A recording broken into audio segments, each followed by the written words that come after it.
Chapter 7 है निर्देशांक ज्यामिति। तो इसका एक्सरसाइज 7.1 हल करने से पहले आपको इसके बारे में कुछ जानकारी लेनी है और फिर सूत्र आपको बताया जाएगा और उसी सूत्र का इस्तेमाल करके आप एक्सरसाइज 7.1 कंप्लीट कर लेंगे। जब 7.2 आएगा तब उसके लिए अलग सूत्र बता देंगे। ठीक है। निर्देशांक ज्यामिति को हम इंग्लिश में कोऑर्डिनेट कहते हैं। ध्यान दीजिए, क्या कहते हैं? निर्देशांक मतलब निर्देश के अंक, ऐसे बिंदु जिसको हम निर्देशित करें कहाँ पर? ज्यामिति मतलब समतल पर। तो ये तल है, इसके 4 पार्ट कर दिए जाएं। तो एक पार्ट को चतुर्थांश कहते हैं। इसको क्या कहते हैं? हर पार्ट को चतुर्थांश कहते हैं। पहला चतुर्थांश है ये दूसरा चतुर्थांश है, ये तीसरा चतुर्थांश है, ये चौथा चतुर्थांश है। और ये जो अक्ष है इसका नाम है प्लस का एक्स अक्ष, ये माइनस का एक्स अक्ष, प्लस का वाई अक्ष, माइनस का वाई अक्ष। ये सब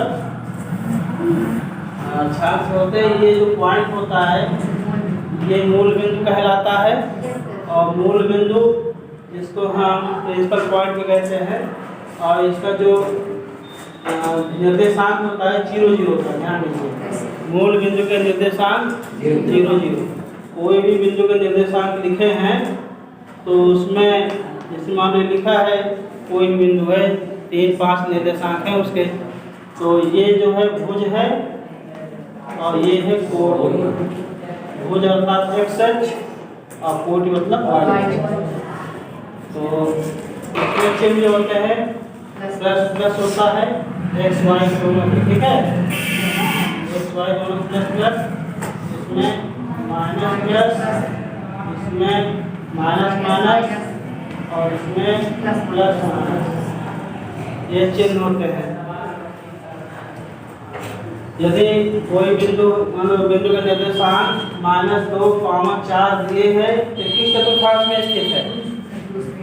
तो सीधी सी बात है, -2 मतलब -x इधर जाना है और 4 ऊपर तरफ प्लस जाना तो दूसरे में जाएगा सीधे से, है ना? तो ये दूसरे चतुर्थांश में है। मान लो आपसे पूछा जाए कि 5, 0, 5, 8 मान लो किस चतुर्थांश में है? पहले में, क्योंकि x प्लस है इधर और y 8 प्लस का ऊपर जाके यही पहले जाएगा। समझ लो। यदि मान लो 2 बिंदु हैं, एक पॉइंट ये हो गया और एक पॉइंट ये हो गया, इसके निर्देशांक मान लो हैं x1 y1 और इसके निर्देशांक हो गए x2 y2। तो इनके बीच की दूरी कितनी होगी इसको ज्ञात करने के लिए फार्मूला हम लगाएंगे। लिखेंगे 2 बिंदुओं के बीच की दूरी बराबर √x1 - x2 का whole square plus y1 - y2 का होल स्क्वायर। ये सूत्र आपको याद रखना है। ये सूत्र कहाँ लगेगा? जब 2 बिंदुओं के बीच की दूरी ज्ञात करनी हो तब। आप चाहे x1 - x2 का होल स्क्वायर करिए और चाहे आप इसमें x2 - x1 का होल स्क्वायर करिए, बात वही है। भाई होल स्क्वायर है, आप अगर माइनस कॉमन ले लेंगे माइनस का प्लस हो जाएगा बस। तो आप चाहे x1 - x2 लिखिए, चाहे x2 - x1, ये आप ऊपर डिपेंड करता है। ठीक है। और जो इसका मात्रक होगा, इसका मात्रक आप लिखिए, दूरी ज्ञात करना 2 बिंदु की दूरी ये है, मान भुजा दिए त्रिभुज के हिसाब से सेंटीमीटर दिए तो सेंटीमीटर रखना। आपको कुछ ना मालूम हो, कोई बिंदु का निर्देशांक मालूम है तो उस कंडीशन में आपको इकाई लिख देना है, मात्रक लिख देना है। वर्ग इकाई वर्ग मात्रक नहीं लिखना है, ओनली लिखना आपको इकाई, यूनिट या मात्रक। ठीक है। तो शुरू करते हैं एक्सरसाइज 7.1।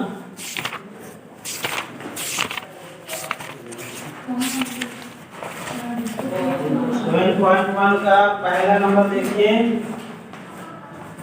एक्सरसाइज 12.1 जो है इसी सूत्र से लगेगा, ठीक है। तो जैसे कि पहला नंबर है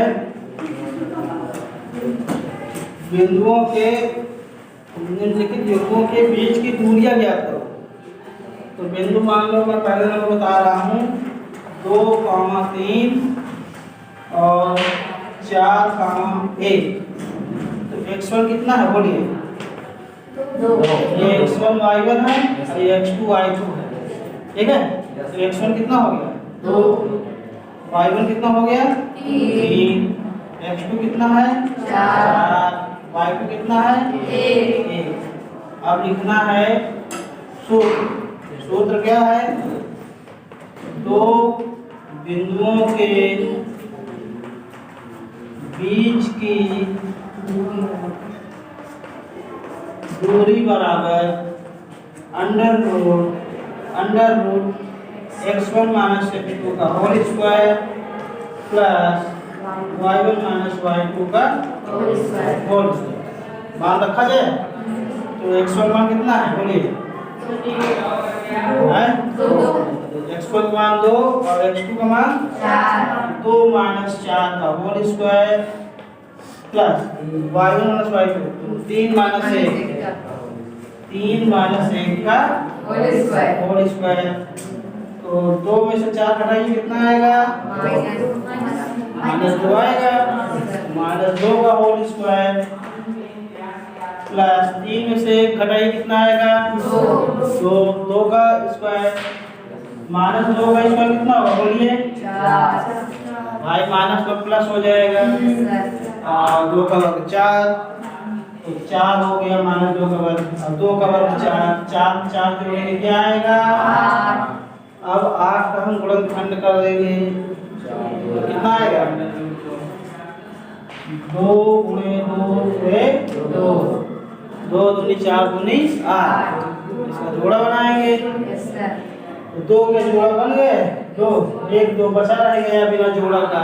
जिसका जोड़ा बन जाए उसको निकाल लेना वर्गमूल के बाहर और जो बचा हुआ है उसको पड़ा रहने दो कोष्ठक वही वर्गमूल के अंदर। और इसमें क्या लिखेंगे? इकाई लिखो या मात्रक लिखो। समझ गए हो? Yes sir.